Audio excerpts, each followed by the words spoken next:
Good morning. Umaga Good po. morning. Good morning. Good morning. So, how are you today? Kamusta po kayo ngayong araw?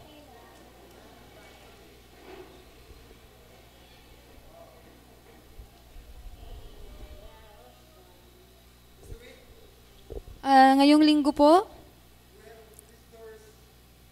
meron po tayong bisita at meron din po tayong EGF. Konti? What happened? Okay, thank you. Too much. It's too much. Okay.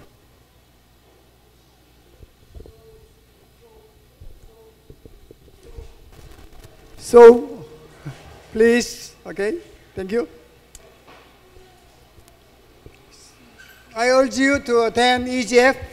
At ako po ay hinihikayat ko kayo na dumalo po sa EGF. Also, don't be shameful to the Koreans. At huwag din po kayong mahiya sa mga Koreans. If you will come late, you might be shameful. Dahil kapag na-late po kayo, baka po mahiya kayo. Still, we are series of marriage. At tayo pa rin po ay nasa series ng marriage. We need to talk about other matters about marriage yet. At hindi pa, kailangan pa po nating pag-usapan pa yung iba pang mga bagay tungkol po sa marriage. We didn't talk about what is adultery yet. At hindi pa po natin napag-uusapan kung ano po ba yung adultery. Also, we didn't talk about the perfect preparation of bride. At hindi pa rin po natin napag-uusapan kung ano po ba yung perpektong paghahanda ng bride. I don't know still how many times we need to talk about that matter. At hindi ko rin po alam kung ilang beses pa po natin kailangan pag-usapan pa yung mga bagay po na yon. Anyway, now we are talking about prayer. At ngayon po ang pinag-uusapan natin ay tungkol sa panalangin. It seems so easy topic, Animo, napakadali pong usapin. but as we understood, it's not easy to understand. Pero tulad ng nauunawaan natin, hindi po yan madaling unawain. Even definition of prayer is so different with other understanding. Kahit po yung kahulugan ng panalangin, ibang-iba po yan sa kaunawaan po ng iba. So last week we studied what is aiteon erotao. At noong nakaraang linggo, pinag-aralan po natin kung ano po yung aiteo at erotao. Without knowing what is aiteo erotao, we cannot define what is bubbling.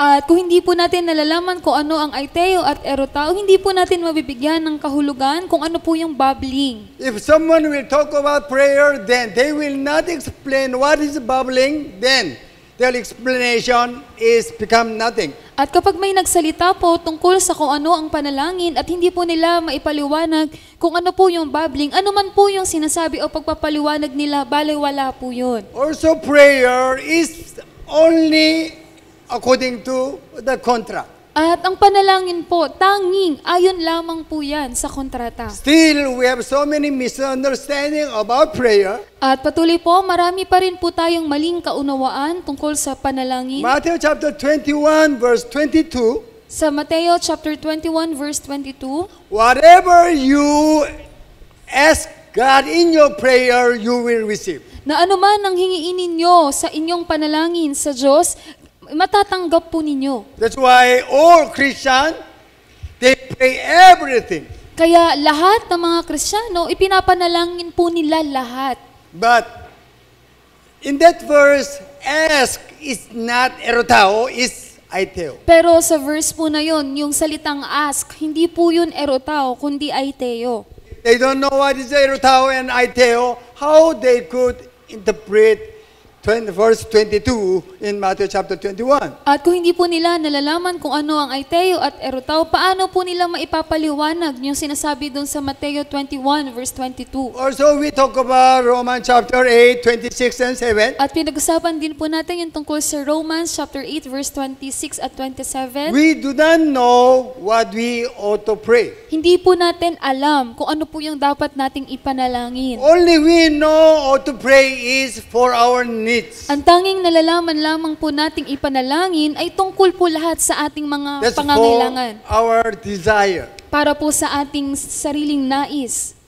Father asks us, don't ask for it. Pero ang sinabi sa atin ng Ama na huwag niyong hingiin yan. That's why Spirit will teach us what we have to pray. Kaya nga naman, yung Espiritu po ang siyang magtuturo po sa atin kung ano po yung dapat natin There are two ipanalangin. matters, things above and things earth. At dalawang bagay po, yung things above at yung makamundong bagay.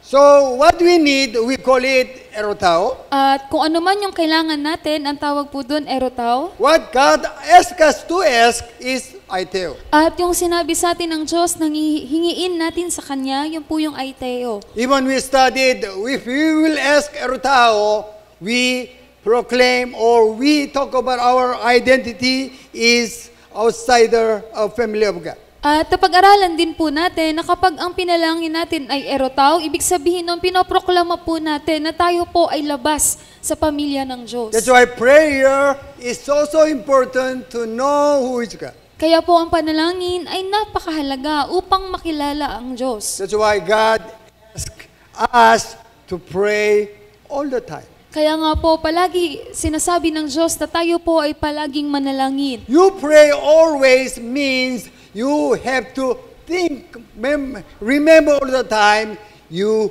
need Him. Manalangin ka palagi, ang ibig sabihin po noon, dapat mong maalala palagi na kailangan mo siya. That's why aiteo, real meaning is pay your debt. Kaya nga po, ang tunay na kahulugan ng aiteo ay bayaran mo ang iyong utang. God has utang for you and I. Ang Diyos, meron po siyang utang sa iyo at sa akin. Yet, if you will not ask for it, He cannot give us. Pero kung hindi niyo po hihingiin yon sa Kanya, hindi po niya yun maibibigay sa atin. We ask, He will give. Kapag hiningi po natin, ibibigay po niya. Those who understand what is kingdom messages, then you could understand it.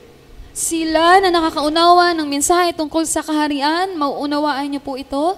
Because God gave us our authority on the earth, then if we could ask what He promised to give us. Dahil binigyan na po tayo ng Diyos sa kapangyarihan dito sa mundo, at ano man po yung pinangako niyang ibigay niya sa atin, ibibigay po niya yun. So, what is babbling? At ano po ba yung babbling? How many of you understood? Ilan po sa inyo yung nakakaunawa na? Who can explain it? Sino po yung makapagpapaliwanag po niyan? Again, babbling when you ask about erotao.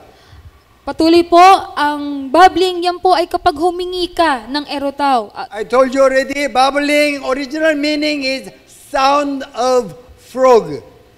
Tulad ng sinabi ko sa inyo, yung babbling, ang ibig sabihin niyan, para ka lang katulad nung palaka, yung tunog po nung palaka. Rice field during the night, they are crying, then you cannot understand what they are talking about. Na sa sakahan, tuwing gabi, ganun po yung naririnig ninyo sa mga palaka, at hindi ninyo alam ano ba yung sinasabi nila. That's babbling. Yun po yung babbling. To God, babbling is when someone will ask erotao out of the contract, God will hear it as a crying of frog. At sa Diyos, yung babbling po ay kapag meron pong humihingi sa Kanya ng erotao na labas po sa kontrata, ang naririnig ng Diyos ay parang katulad po ng tunog ng palaka. Also, He will not answer it. At hindi rin po niya yun pakikinggan. Then, not only He will not answer, also, we identify ourselves, we are not your children. At hindi lamang po niya pakikinggan, kung hindi po kinikilala natin yung ating mga sarili, na hindi po niya tayo mga anak. That is so important. Napakahalaga po nun. That's why God told us, don't ask erotao. Kaya nga po sinabihan tayo ng Diyos, huwag mo nang hingiin yung erotao. Then in prayer, still, we need to study 16, 23, and 24. At sa panalangin, kailangan po nating pag-aralan yung sinasabi sa John 16:23 at 24. Last week we studied again. Nung nakaraang linggo, napag-aralan ulit natin. Four asks in two verses. Meron pong dalawang salitang ask sa dalawang verses po na yan. Still, this ask meaning is Pero yung mga salitang ask po na yan ay magkakaiba po ng kahulugan. I will shortly explain as I explained to you last week. Papakita ko po, katulad po kung paano ko ipaniliwanag ng nakaraang linggo. Yes, we know Opo, alam natin. there are two meanings of ask. Meron pong dalawang ibig sabihin ng ask.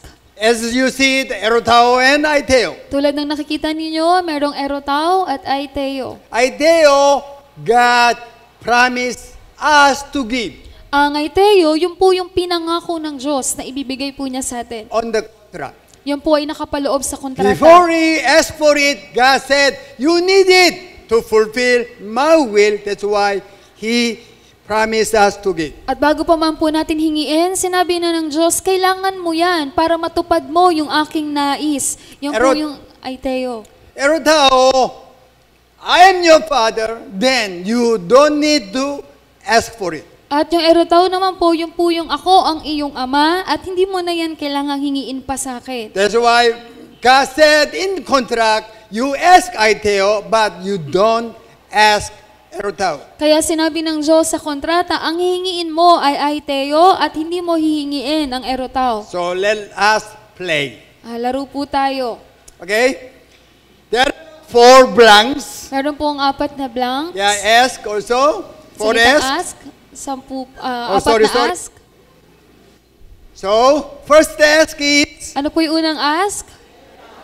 second ask, Yung pangalawa po. third ask, Pangatlo po.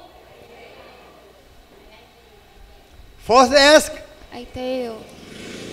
Okay? Then, I have to arrange so that we can understand what is the meaning of John chapter 6, 23 and 4. At kailangan po nating ayusin upang mas maunawaan po natin yung sinasabi ng John 16:23 at 24. Okay? Until now, you have not aiteo for anything in my name. Hanggang ngayon, hindi ka pa nag-aaiteo ng anumang bagay sa aking pangalan. And other matters. At iba pa po, Why you didn't ask aiteo yet? at bakit na hindi ka pa humihingi, nag-aaiteo? Who knows answer? Sino po yung nakakaalam nung sagot? Why they didn't ask aiteo yet? Bakit hindi pa po sila nag-aaiteo? Who knows anyway? Sino po yung nakakaalam? Who knows answer? Nobody. Nobody. But you. But me. Nobody but you. But me. What? Nako. Because Holy Spirit have to teach us what God promised to give us. Dahil yun po ay dahil sa banal na espiritu, kailangan po tayong turuan ng banal na espiritu. You are telling me, I will teach you this one for whole 1 year. Ang sinasabi niyo po sa akin ngayon, ituturo ko po ito sa buong 1 taon. So that you will curve this message in your heart. Nang sa gayon po, maiukit po ninyo itong mensahe na to sa inyong mga puso. Still, why until now you didn't ask aiteo yet? Bakit po? Kung bakit hanggang ngayon, hindi pa rin kayo humihingi, nag-aaiteo? What is the answer is? Ano po yung sagot? Holy Spirit. Holy Spirit didn't come down yet. Dahil hindi pa po bumababa sa kanila yung banal na espiritu. John chapter 16 about Holy Spirit. Yung sa John chapter 16, tungkol po yan sa banal na espiritu. 14 said, I will go up to the heaven. Sa John chapter 14, sinabi niya na ako ay aakyat na sa Then I will langit send you the Holy Spirit. at ako ay magsusugo sa inyo ng banal na espiritu. That's why 16, even prayer, you need Holy Spirit. Kaya sinasabi din sa chapter 16, maging sa panalangin, kailangan ninyo ang banal na espiritu. That's why baptism of Holy Spirit is also so important. Kaya po, yung bautismo sa banal na espiritu ay napakahalaga din po. That's why until now, you didn't know what you asked for it. Kaya hanggang ngayon, hindi nyo pa rin nalalaman kung ano yung dapat ninyong hingiin. Why Holy Spirit didn't come down yet? Bakit? Dahil ang banal na espiritu ay hindi pa bumababa sa inyo. Other word, you didn't receive Holy Spirit yet. Sa ibang salita, hindi nyo pa natatanggap ang banal na espiritu. So, in that day, you will no longer ask erotao. At sa araw na yon, hindi nyo na kailanman hingiin yung erotao. What in that day? Ano po yung in that day? In that day, when? Kailan po yun? When you receive Holy Spirit will teach you what you ask for, what you don't ask for. Yun po ay kapag natanggap mo na ang banal na Espiritu at ang banal na Espiritu ang magtuturo sa iyo kung ano yung dapat mong hingiin at hindi mo po dapat hingiin. That's why when you receive Holy Spirit will teach you, don't ask erotao, you must ask aiteo. Kaya kapag natanggap po ninyo ang banal na Espiritu, tuturuan po kayo, wag nyo nang hingiin yung erotao, ang hingiin nyo ay teo. That's why you will no longer what? Ask. You will no longer erotao. Kaya kailanman, hindi ka na mag-erotao. Holy Spirit will teach you. If you ask erotao, God will not answer you. Tuturuan ka ng banal na Espiritu na kapag ikaw ay nag-erotao, hindi yan sasagutin ng Diyos. So we understood what is the until now and also in that day. At ngayon po, nauunawaan natin kung ano ibig sabihin ng until now at in that day. You try to make you boastful. Subukan niyo pong magmayabang po. You know now, John chapter 16, 23 and 24, ask other. Dahil ngayon, alam niyo na, yung John 16, 23, 24, tanungin niyo po yung iba. You explain to them. Paliwanag niyo po sa kanila. Then they will respect you. At rerespetuhin po nila Then kayo. you will be boastful. Oh, alam ako. At magmamayabang ka po, mas alam ko. The one. At yung ikatlo po, Very truly I tell you, my Father will give you whatever you ask. tunay nga na sinasabi ko sa inyo na ang aking Ama ibibigay anuman ang hingiin ninyo sa aking pangalan. If they don't know what is erotao and aiteo, they said even, oh, I will ask everything. What Bible says, then He will give us. Mali. Kung hindi po nila alam yung aiteo at erotao at dahil sinabi sa Biblia na ibibigay lahat at hingiin nila lahat, mali po yun. In Bible, when you read ask, come to the original meaning, there is no erotao, all the time aiteo lang. At sa Biblia, kapag sinabing humingi ka, kung titingnan mo yung original na kahulugan, hindi po yun erotao, lahat po ay aiteo lang. That's why some misunderstood because they don't know what is aiteo and erotao. Kaya po yung ilan, ipagkakamali nila dahil hindi po nila alam kung ano po yung aiteo at erotao. Why Father will give us whatever we aiteo? Bakit po yung Ama ibibigay lahat anuman yung hingiin natin aiteo? Why? Bakit po? Why? He cannot say no. Why? Bakit hindi po siya makahihindi? Because He's the one promised us to give us. Dahil siya po yung nangako na ibibigay po niya sa atin. That is His utang for us. At yun po yung kanyang utang para sa atin. He's faithful. He cannot break His promise. That's why whatever He will aiteo according to the promise contract, then He will surely give us. At siya po ay tapat at kailanman hindi niya pwedeng baliin yung kanyang pangako. Kaya anuman po yung sinabi niya sa kontrata na ibibigay po niya yun sa atin. Then you will know He will surely answer your prayer. At malalaman mo na tiyak na sasagutin po niya ang iyong panalangin. You didn't receive His answer yet, you could say, thank you, Father. Hindi mo pa man natatanggap yung kanyang kasagutan, ang sasabihin mo na salamat po, Ama. That's why when you pray, all the time you have to tell Him, thank you, thank you. Kaya kapag kayo po ay nanalangin, palagi sabihin niyo po sa Kanya, magpasalamat po agad kayo. Salamat po. No need to ask every time. Hindi niyo na po kailangan pang hingiin palagi. Only you need to say, Father, thank you. Nang lagi niyo lamang sasabihin sa Because Kanya, you're aiteo. Ama, salamat dahil ay Without kayo. knowing what is aiteo and erotao, you might be confused when you will say thank you. Dahil kung hindi niyo alam kung ano yung aiteo at erotao, baka malito kayo kung ano po yung pagpapasalamat ninyo. That's why whatever Bible says you ask, aiteo lang, hindi erotao, He will give you. Kaya po sinabi sa Biblia, anuman ang hingiin ninyo, hindi po erotao, kundi aiteo lang, ibibigay ko sa iyo. Also, we can define what is. Well, you can find out the meaning. What is in the name of Jesus. At maaari din po nating makita yung kahulugan, kung ano ba yung sa pangalan ni Jesus. In the name of Jesus, we usually use it all the time. At madalas po nating ginagamit yon sa pangalan ni Jesus. Other meaning is aiteo. Ang ibang ibig sabihin po nun, yung po yung aiteo. Aiteo equals in the name of Jesus. Yung aiteo po, equal po yan sa pangalan ni Jesus. Because that's the promise of God. Dahil yun po yung pangako ng Diyos. In the name of Jesus, assured aiteo will be answered 100%.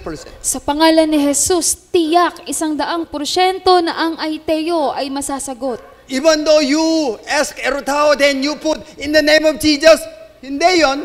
That's a misunderstanding. At kahit pa pag ang pinalalangin mo ay erotao at sasabihin mo sa pangalan ni Jesus, mali po yun. Then ask aiteo, and you receive surely 100%. Hingiin mo, mag-aiteo ka at tiyak 100% na ikaw ay makatatanggap. Then your joy will be complete. At ang iyong kagalakan ay makukumpleto. Not only you receive, also you will experience who is Father. Hindi lamang ikaw ay makatatanggap, maging mararanasan mo rin kung sino po ang Ama. When you engage in love, you fall in love, then you know other party loves you much. Kapag ikaw po ay umibig at nalalaman mo na yung minamahal mo, sobra kang mahal, Then as much as know your party sa heart, then your joy become bigger. at kung gaano mo nalalaman kung ano yung puso ng iyong mahal, ganun din po kalaki yung kagalakan na This meron is ka. actually John chapter 16, 23 and 24. At ayan po yung John 16, 23 at 24. Do you think it's important? Sa tingin niyo po ba, mahalaga po yan? Yes, it's so important. Opo, sobrang napakahalaga po niyan. That's why when you pray, you need to check how many times you will say, thank you, Father, thank you, Kaya Father. kapag kayo po ay nanalangin, suriin niyo po, ilang beses po ba kayo nagpasalamat sa Ama? Thank you means you are praying aiteo. Kapag ikaw ay nagpasalamat, ang ibig sabihin noon, ang pinapanalangin mo ay aiteo, Also you believe He will answer you surely. at ikaw ay naniniwala na tiyak na ikaw ay kanyang sasagutin. Okay, this is also we studied. At ito rin po yun na pag-aralan natin. Original word pray is prosyokumai. At ang original po na salita ng panalangin ay prosyokumai.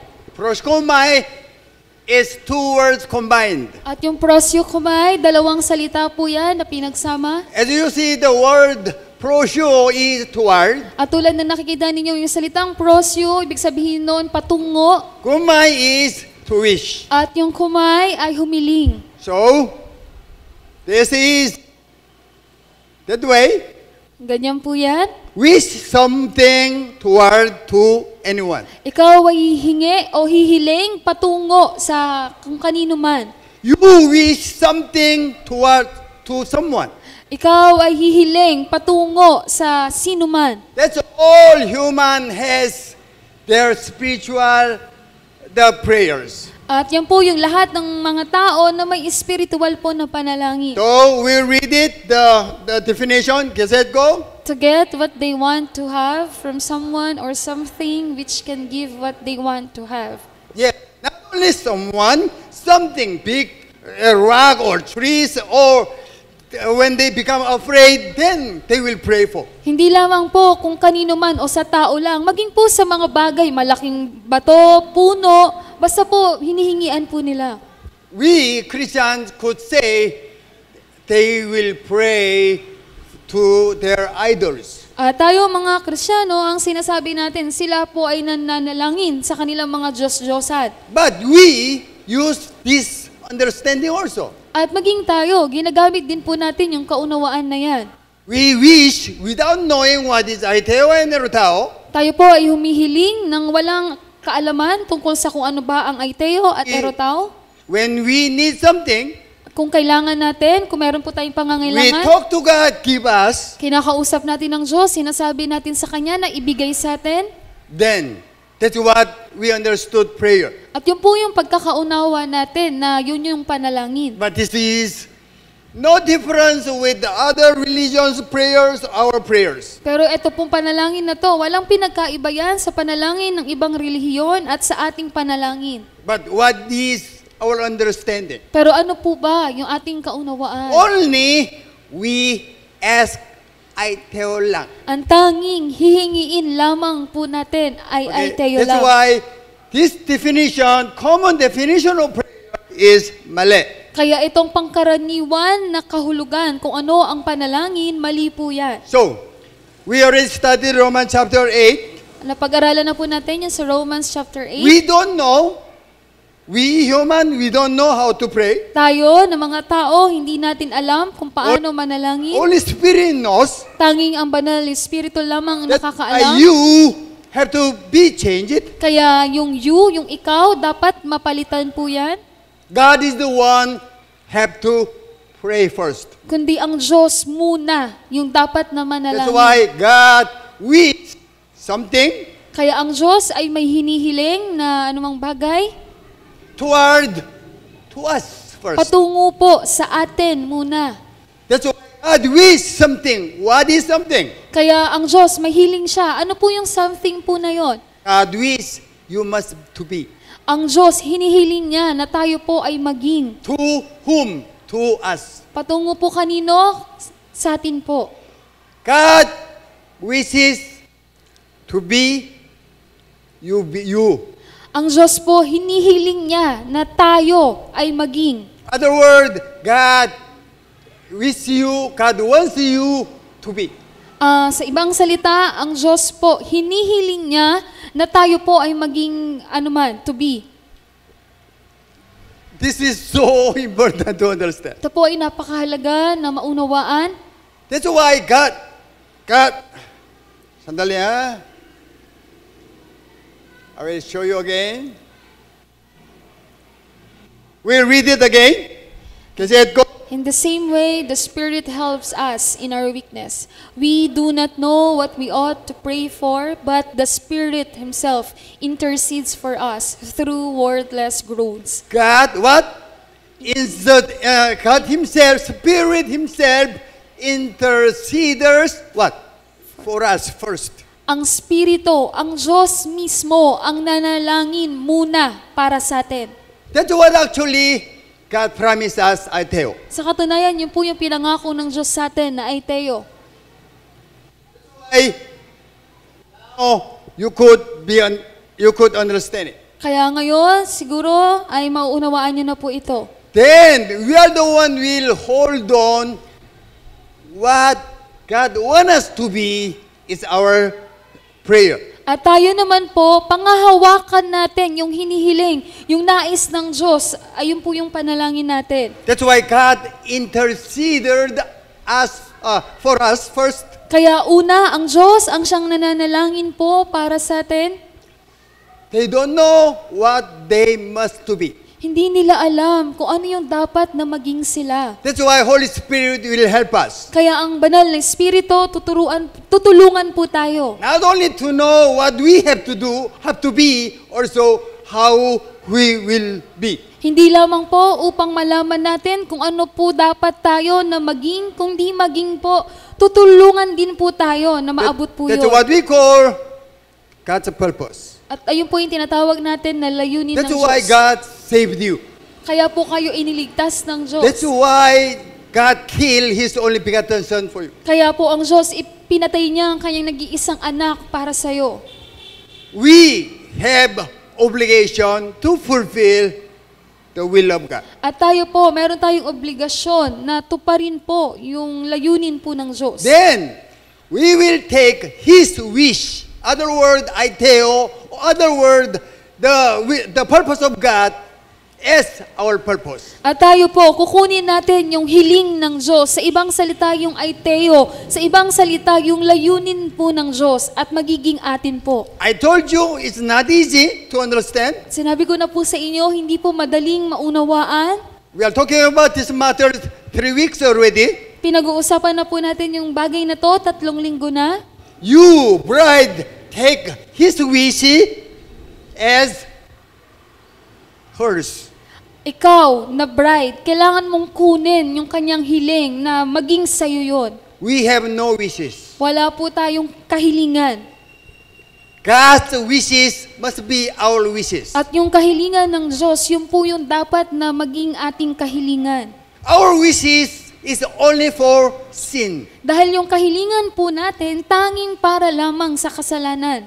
for our pleasure. Para lamang po sa ating sariling kaligayahan. That's what we already studied also. Yun po yung napag-aralan na rin po natin. That's why when we pray, we will not ask for our needs, but His will. Kaya kapag tayo po ay nananalangin, hindi po tayo hihingi ng pangangailangan o kailangan natin, kundi po kung ano yung kanyang nais. That's why I put you, as we bride, take His wishes, His plan, His purpose, as we. Kaya inilagay ko po, ikaw na bride, kailangan mong kunin yung kanyang kahilingan. Sa ibang salita, yung kanyang plano, yung kanyang layunin bilang iyo. Let's read it again. Cassette go. You want to fulfill His wish or will. That's the order. Yan po yung utos. That's the obligation. Yan po yung obligasyon. If will not, then God will cancel His contract. Dahil kung hindi po natin gagawin, ikakansela po ng Diyos yung kontrata. We cannot fulfill His purpose, His wishes by our own. At hindi po natin kayang tuparin yung kanyang kahilingan, yung kanyang plano, yung kanyang layunin ng sarili lang po natin. I told you, firstly, for ourselves, we don't know what we have to pray first. At tulad na po ng sinabi ko sa inyo, una, tayo, hindi po natin alam kung ano po yung dapat po nating ipanalangin. God will help us what we have to pray for. At ang Diyos, tutulungan po niya tayo kung ano po ba yung dapat nating ipanalangin. That's why Bible says what? Until now, you didn't ask aiteo yet. Kaya nga po sinabi sa Biblia, hanggang ngayon, hindi ka pa rin humihingi, nag-aaiteo. Holy Spirit will come, then you will know what you will ask aiteo. Sa iyo ang banal na Espiritu at malalaman mo kung ano yung dapat mong hingiin o aiteo. That's why God will pour out His Holy Spirit upon us. Kaya ang Diyos, ibubuhos po niya ang kanyang banal na Espiritu sa atin. Then we will know what we have to pray. At malalaman po natin kung ano po yung dapat nating ipanalangin. Also, Holy Spirit help us to know Him. At maging po, tutulungan din tayo ng banal na Espiritu na makilala po siya. That's why God promised us to give. Kaya po ang Diyos, pinangako po niya na ibibigay niya sa atin. Are you with me? Nakakasunod po ba kayo? I think you need to study again and again until you understood clearly. Sa tingin ko po, kailangan niyo pong pag-aralan ng paulit-ulit hanggang po sa maunawaan niyo po ng malinaw. During my study in seminary, Nung nag-aaral po ako sa seminaryo, nobody teach me. wala pong nagturo sa akin. Even I'm not making myself boastful. At hindi ko po ipinagmamalaki yung sarili ko. By the grace of God, I understood it. Kundi sa pamamagitan lamang ng habag ng Diyos na unawaan ko po yan. Anyway, don't let this message come into your one ear, then go out. Huwag niyo pong hayaan na itong mensahe na to pumasok sa kabilang tenga at lalabas lang po sa kabilang tenga po ninyo. That's why God asked us pray. Kaya nga po, sinasabihan tayo ng Diyos na ikaw ay manalangin. Sorry, I tell. It's wrong spelling. Mali lang po yung spelling. Anyway, we'll read the last kasi You need His help through meeting, encountering Him. that's why you come to meet me. Kaya pumarito ka, lumapit ka sa akin, katagpuin mo ko. So that you will know me. Nang sa gayon, makilala mo ko. So that you will know what I want you know. Nang sa gayon, malaman mo kung ano yung nais ko na malaman mo. Okay? Jesus came down from the heaven Si to the Jesus earth. ay pumarito sa lupa mula sa langit. We'll read the John chapter 6:38. Cassette go. For I have come down from heaven not to do my will, but to do the will of Him who sent me. Jesus is equal with Father. Si Jesus ay kapantay ng Ama. He was sent by Father. Pero siya po ay sinugo ng Ama. Then he said, Jesus also has his will, At si Jesus, may sarili siyang kanyang nais. also his power and authority also. At maging kapangyarihan. But still he said what? I come down not to do my will, but the one who sent me. Pero sinabi niya, ako ay naparito hindi upang gawin kung ano yung nais ko, kundi gawin ang nais niya na siyang nagsugo sa akin. Jesus he can do his will, why not? Si Jesus, kaya niyang gawin kung ano yung nais niya, bakit po hindi? But he all the time remember why Father sent him down to the earth. Pero palagi niyang inaalala kung bakit ba siya sinugo dito sa lupa ng kanyang Ama. Jesus never forget his obligation. Si Jesus, kailanman hindi niya kinalimutan yung kanyang obligasyon. So we'll read it. Kasi go. This then is how you should pray. Our Father in heaven, hallowed be your name. Your kingdom come, your will be done on earth as it is in heaven.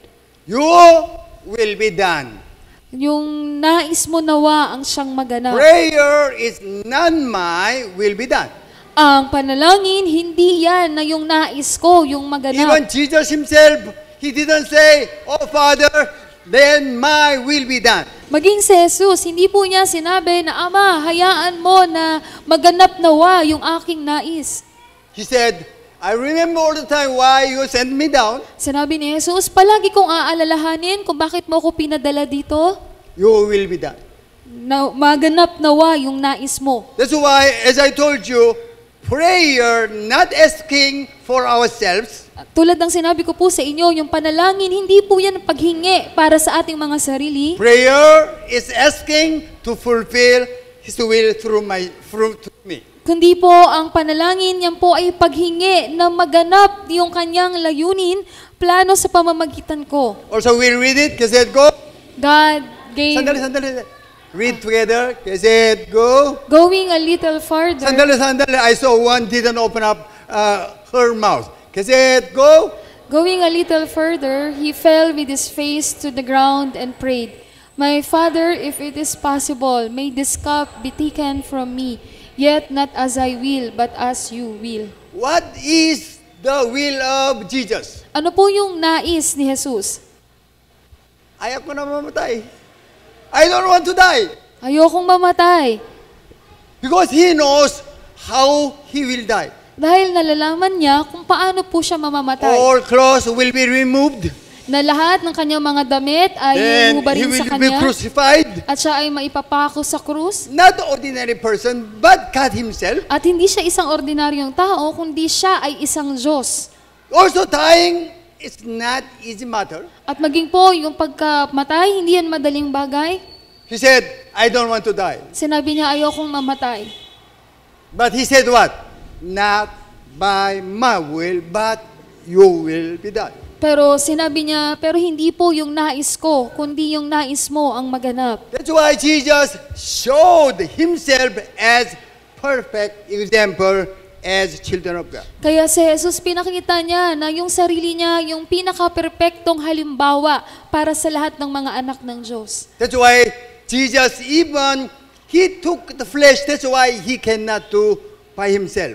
Maging po si Jesus, siya po ay nagkatawang tao, kaya hindi siya maaring kumilos o gumawa ng ayon lang sa sarili niya. That's why He said, His food is doing His will. Kaya ang sinabi niya, ang kanyang pagkain ay ang gawin kung ano yung nais po ng Diyos. Jesus never forget His obligation. Si Jesus, kailanman hindi niya kinalimutan yung kanyang obligasyon. That's why He couldn't fulfill the will of Father through Himself.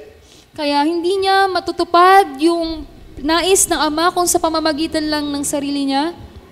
That's why every morning He went to solitary place and asked the power to fulfill the order of Father. Kaya tuwing madaling araw, palagi siyang pumupunta sa ilang at nananalangin upang humingi ng kapangyarihan sa Ama.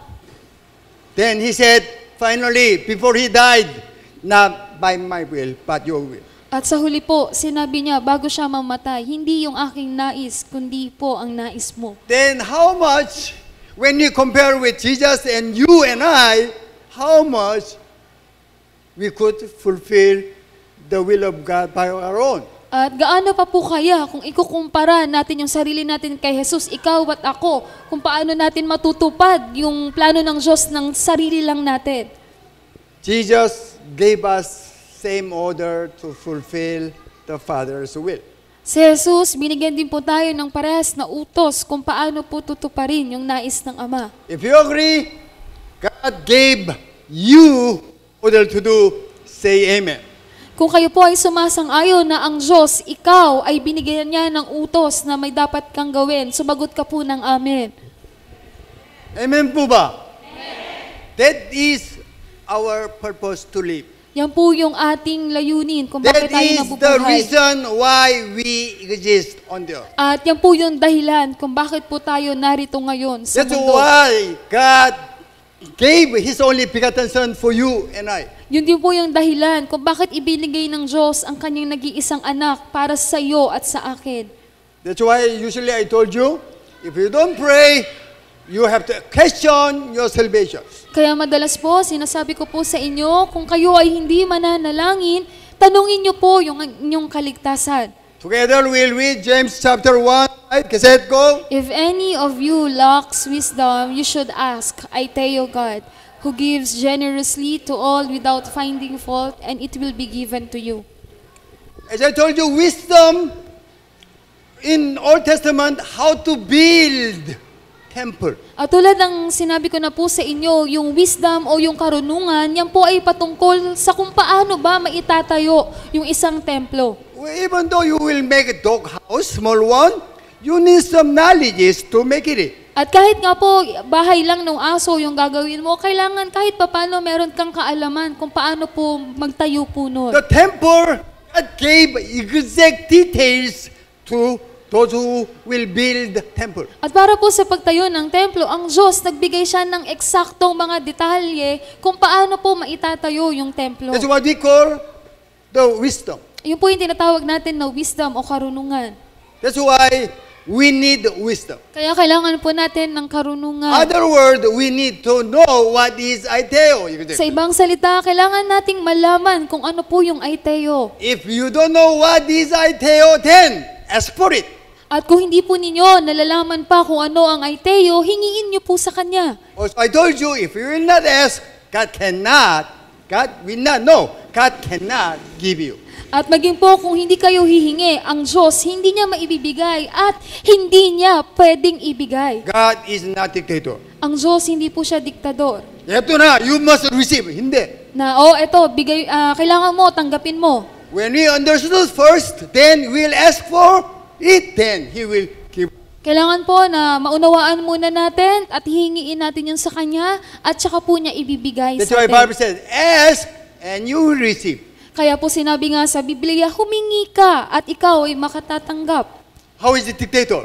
Paano po siya naging diktador? Before you ask, He will use His power to give you. Na bago ka humingi, gagamitin niya yung kapangyarihan niya na puwersahang ibibigay niya sa'yo. Why He will give us surely? Pero bakit po niya ibibigay sa atin ng tiyak? He made utang.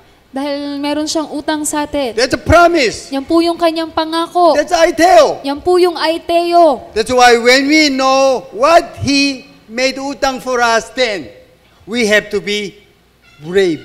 Kaya kung alam po natin na siya po ay may utang sa atin, kailangan po natin maging matapang.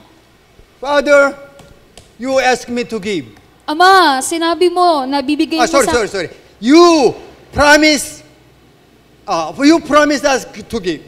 Ama, pinangako mo sa amin na ibibigay mo sa amin. I didn't know what I need, Hindi ko alam kung ano yung kailangan ko. but you, as a creator, you knew already what we need. Pero ikaw, bilang aking manlilikha, alam mo kung ano po yung kailangan ko. That's why He promised us to give. Kaya nga po pinangako niya sa atin, na ibibigay niya sa atin yun. That's what we call aiteo. At yun po yung tinatawag na aiteo. Then we ask, Father, I need aiteo.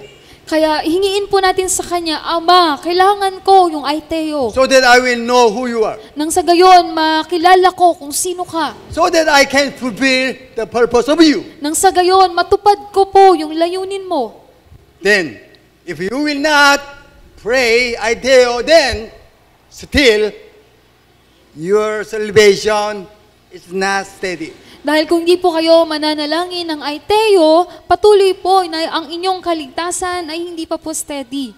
As you know the meaning of sick, Tulad ng alam po ninyo, yung ibig sabihin ng sick. it's a long time we talk about that matter.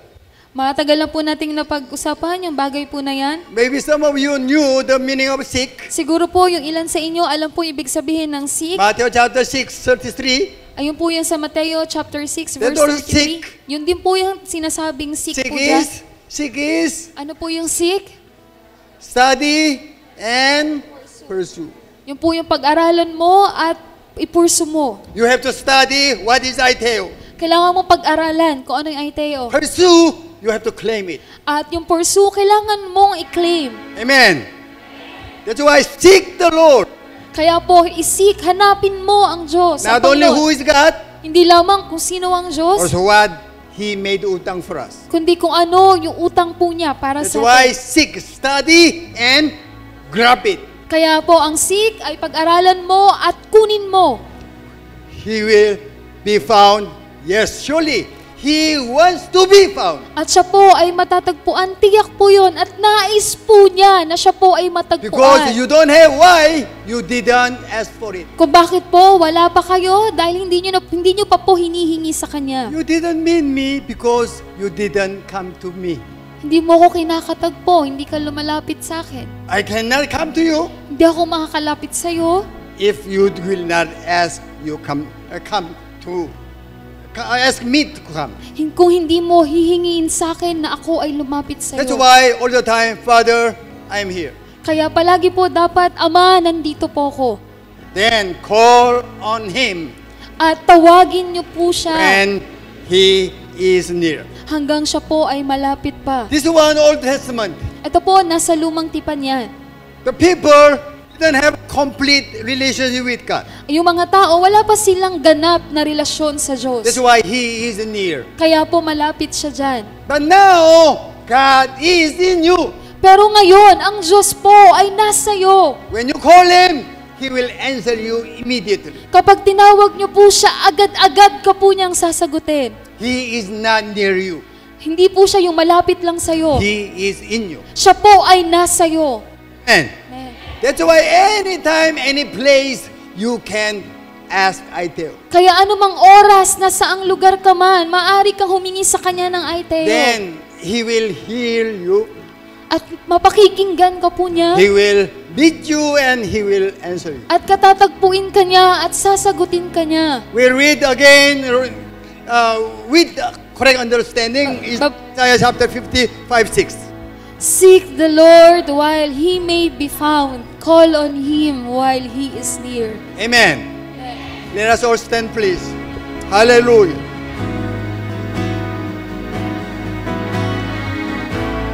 Oh, hallelujah. Father, we thank you for your udang, Aiteo. Father, we thank you for your word, even your presence, even your faithfulness. Oh, hallelujah. Let us shout hallelujah. Hallelujah. Hallelujah. Hallelujah. Yora, yora, yora, yora.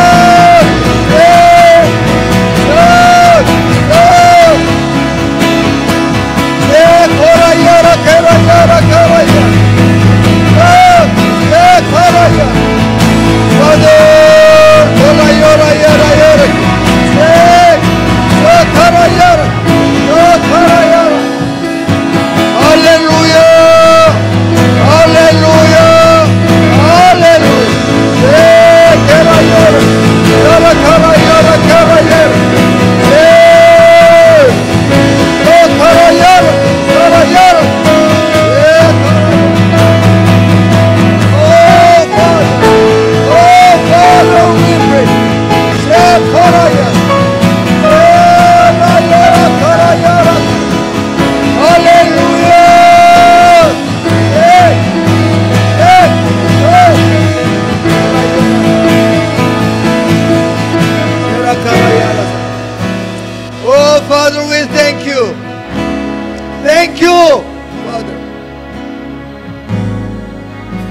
Thank you for your Holy Spirit.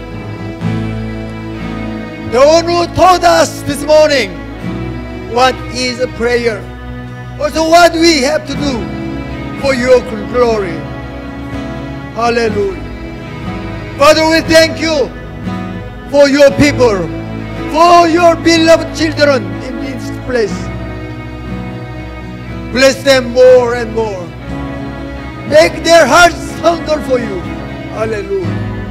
Hallelujah. May the grace of Jesus Christ, our Lord and Savior, the one who prayed all the time, Aiteo, to fulfill the purpose of God. The love of Father, still you love us. Nobody can disturb.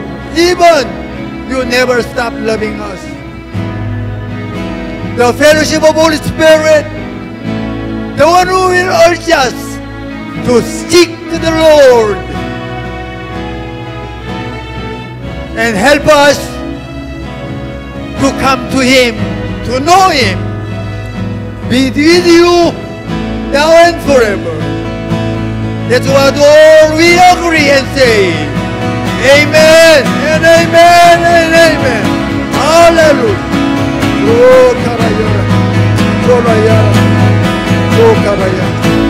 Amen. You might be seated for the announcement.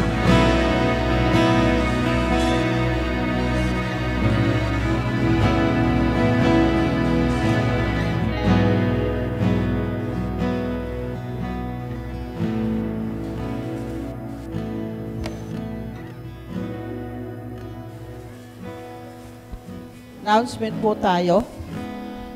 Patuloy po yung ating gawain, Lord's Day service po. Magsisimula po tayo ng alas 8. So, wala pong malilate. Proclaim na po yan. Susunod po dyan yung ating mga bata, 13 pababa, yung ating mga kids. So, patuloy po yan. Kami nag-encourage sa inyo na yung ating mga apo, anak. So, padala po natin sila dito para sa umpisa pa lang, makilala na po nila ang Diyos. Ganon din naman po sa Laona, meron po tayong youth, patuloy po yan. Wala pong limitadong edad yan, basta dalaga at binata. So, lahat po ng ating mga anak, mga dalaga at kabinatahan, so ipadala po natin dito. So, patuloy po yung ating gawain. Hercules, prayer meeting po yan, alas 3. So, lahat po ng mga nanay, tatay, lumalo po tayo para sa ating gawain ng prayer. Meron din tayo po yung mga duties, so patuloy po yan. So yung ating po, ayun na po darating na Friday. So last na AJF na po ito ngayong taon. So kung nais po natin pagpalain yung ating 2024. Sabi nga po, isang pulong po ang pagpapala ang AJF po. Kung sa ibang bansa, kung sa Korea, Martin, tayo pa kaya? Napapatalo mo ba tayo? Sa lahat po tayo atin. Kaya nga po, imit po natin ang aming nag-iisang Diyos. Huli na po ito. Sabi ko sa patuloy na pagkaroon na din bawat isa na dumalo ngayong darating na Friday. Amen po ba? Po? Iyo po. Thanks Lord.